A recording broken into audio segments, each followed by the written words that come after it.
મોરબી માર્ગ અને મકાન વિભાગ દ્વારા મહેન્દ્રનગર ચોકડી પાસે રસ્તાનું સમારકામ કરવામાં આવ્યું। મોરબી જિલ્લામાં છેલ્લા કેટલાક દિવસોથી ભારે વરસાદના કારણે અનેક રસ્તાઓ પર ખાડા પડી ગયા હતા અને વાહન ચાલકોને ભારે મુશ્કેલીનો સામનો કરવો પડી રહ્યો હતો। ખાસ કરીને મહેન્દ્રનગર ચોકડી પાસેના મુખ્ય માર્ગ પર પાણી ભરાઈ જતા અને ખાડા ઊંડા થતા અકસ્માતોની શક્યતા વધી હતી। સ્થાનિક લોકોને વાહન ચાલકો દ્વારા વારંવાર રજૂઆત થતા મોરબી માર્ગ અને મકાન વિભાગે તાત્કાલિક કાર્યવાહી હાથ ધરી હતી।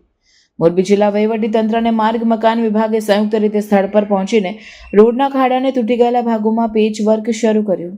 કામગીરી દરમિયાન ટ્રાફિકને નિયંત્રિત કરવા માટે પોલીસ અને સ્થાનિક તંત્રે ખાસ વ્યવસ્થા ગોઠવી હતી, જેથી વાહન વ્યવહાર પર અસર ન પડે। પેચ વર્ક પૂર્ણ થયા બાદ રસ્તાને ફરીથી વાહન ચાલકો માટે ખુલ્લો મુકાયો હતો।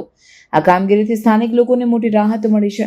વરસાદી સિઝનમાં રસ્તાઓની જાળવણી અને ઝડપી સમારકામ માટે તંત્રની કામગીરી પ્રશંસનીય રહી છે। વાહન ચાલકો અને સ્થાનિક રહેવાસીઓએ તંત્રના પગલાંનું સ્વાગત કર્યું છે અને આવનાર દિવસોમાં પણ આવા ઝડપી અને અસરકારક સમારકામની અપેક્ષા વ્યક્ત કરી છે। મોરબી જિલ્લામાં વરસાદના કારણે હજુ પણ કેટલાક ગામોમાં રસ્તાઓને નુકસાન પહોંચ્યું છે। તંત્ર દ્વારા તમામ પ્રાથમિક માર્ગો પર સર્વે કરી સમારકામની કામગીરી ચાલુ રાખવામાં આવી છે। તંત્રએ લોકોને સલામત વાહન ચલાવવા અને જરૂરિયાત ન હોય ત્યાં સુધી બહાર ન નીકળવાની અપીલ કરી છે।